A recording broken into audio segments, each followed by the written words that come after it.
Okay, so here is my level 1 chemistry video for acids and bases. Just start off with a definition for an acid. An acid produces H plus ions in solution.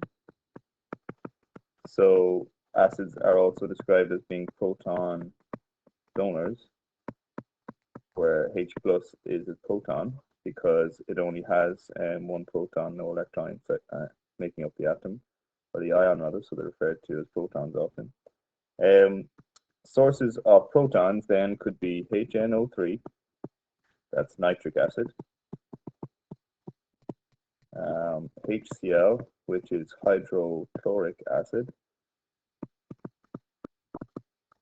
H2SO4, which is sulfuric acid, and then you can also have H3PO4, which is phosphoric acid. Not very common, but you might come across it in your assessment. And as you can see, hopefully, in all of these ionic compounds, you can see the source of the H plus ion. So here, nitric acid, you get one H plus ion for every molecule that dissolves in water. In HCl, you also get one H plus ion or one proton. In sulfuric acid, however, you get two of them. So you would get two H plus ions if sulfuric acid dissolves in water. And in phosphoric acid, you would get three. So this is an indication of the relative strength of these acids. Bases, on the other hand, I'll just give you a definition for a base here. General definition for a base is that it lowers the concentration of H plus ions. And they do this by removing them or neutralizing them. So a common neutralizer of H plus ions would be OH minus ions. And OH minus ions are called hydroxide ions. Common sources of hydroxide ions would be any of the group 1, group 2 metal hydroxides like lithium hydroxide, sodium hydroxide, really common, potassium hydroxide, calcium hydroxide. The next thing we need to look at is the pH scale. The pH scale goes from 1 to 14. And the pH scale basically shows the amount of these H plus ions, or amount of protons, in a solution. On the pH scale itself, a pH of 1 indicates a very strong acid, so very strong acid, like H2SO4, battery acid. pH of 7 is neutral pH. Water would be an example of pH 7, and then 14 would be a very strong base, but a pH of about 11 is for sodium hydroxide. So that's your pH scale. It's an indication of how much H plus ions, or how many H plus ions are dissolved in solution. You can indicate a rough idea of the amount of H plus ions in solution using pH indicators. And there's two types that level 1 assessments like to talk about. They like to talk about using the paper indicators, so the litmus tests. So that's just using paper. And the alternative, slightly more expensive approach is to use universal indicator. Well, actually, it's quite expensive to use universal indicator. About $6 per 30 mils, I think we figured out when you guys were wasting it in class. Universal indicator is a solution. Now, litmus paper, you can have red litmus paper. So just change to black here for a second. Red litmus. You can have blue litmus. And here are the following results that you would get. Red litmus paper will go blue in a base or alkaline solution. Whereas blue litmus can be used to indicate if you have an acid, because it will turn red in an acid. And then with both papers, if you have a neutral solution, both papers remain unchanged in a neutral solution. Universal indicator, however, it will be blue to purple in basic solution. It will be red or orange depending on the strength of the acid in an acidic solution. And then it will be green in a neutral solution. So there's your pH indicators. So we've been hinting at this idea at this stage that you can take an acid and neutralize it with a base.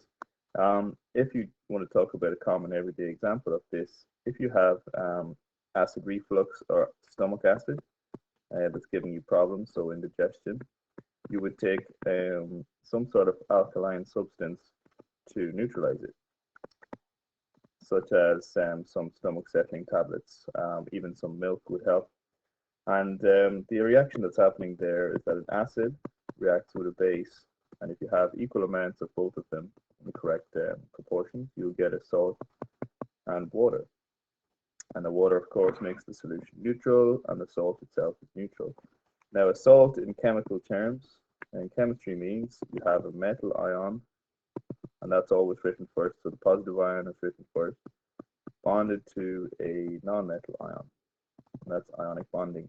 So an example of a metal ion, a common one would be sodium. A common non-metal ion would be chloride, so that would be your sodium chloride. If you wanted sodium sulfate, well, sulfate has a charge of -2, so you would need 2 of the sodium ions to make a neutral compound, which would be sodium sulfate.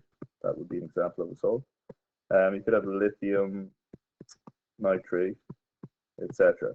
So you should be able to make any ionic salt using the table of ions at the back of your, or in the resource booklet for your chemistry test. You should be able to make those, any of those salts, and there's plenty of practice in your workbooks. If we take a common example then of how to make an actual salt, because this is a question which has come up a few years now, and they would say, how would you make the salt sodium sulfate? So how would you make the salt sodium sulfate? And that's all they would give you. So you need to look at the makeup of that salt, and you see that the metal ion is sodium. So you need to use some sort of a base which has sodium in it. So you could use sodium hydroxide, and that's actually, you're limited to that in this case. For sulfate, then you need to use an acid which supplies sulfate ions. The only acid you have to choose from is sulfuric acid. That's where you would get your sulfate from. So you get your sodium from your sodium hydroxide, and then you get your sulfate from your sulfuric acid. So the reaction has to involve those two chemicals reacting. And what you would do then is you would just take a beaker, you would add some sulfuric acid, certain volume, so H2SO4, into the beaker. Then you would also add some sodium hydroxide, and then you keep adding until you reach a situation where an indicator shows a neutral pH.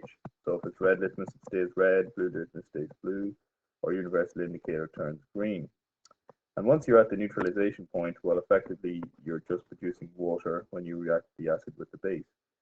If you go beyond that point, of course, then you're going to basically add too much base, and then that will start to go blue-purple.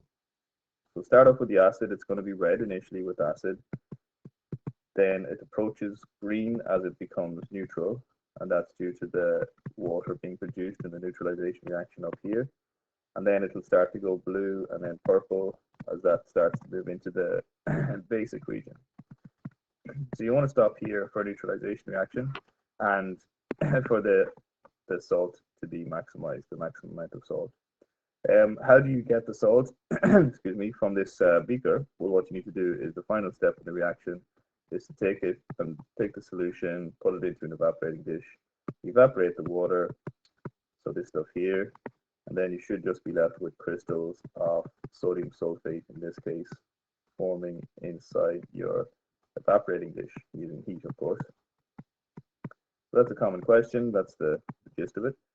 The final thing I want to just do is write the balance symbol equation for this reaction. And then in the next video, I'll do a video of the 4 types of reactions which you need to be able to write balance symbol equations for level 1 chemistry. and we'll just show you guys how to approach balancing the equation. So if I write the simple equation here, the acid we're using is sulfuric acid, H2SO4. The base we're using is sodium hydroxide, NaOH. The salt is going to be sodium sulfate. Now it's 2 sodiums to 1 sulfate ion, and we had that here. So Na2SO4, a lot of students will make that mistake, and water. And then just to balance it, well, you can see here, hopefully, that you have 2 sodiums, so therefore you must multiply the sodium hydroxide by 2. And now we have a situation where we have 2 times the hydrogens here, and we have 2 hydrogens here, so we have 4 hydrogens on the left-hand side and only 2 here. So if we times that by 2, that should give us 4 hydrogens. If you just do one final check, so we have 2 hydrogens, plus 2, that's 4. We have 4 hydrogens on the right-hand side as well. We have 1 sulfur and 1 sulfur here. We have 4 oxygens plus another 2 oxygens here, that's 6. We have 4 oxygens plus another 2 here, so that's 6. We have 2 sodiums and 2 sodiums, and that is a balanced simple equation for that particular acid-base neutralization reaction. So that's everything to start with that you need to be familiar with for acids and bases.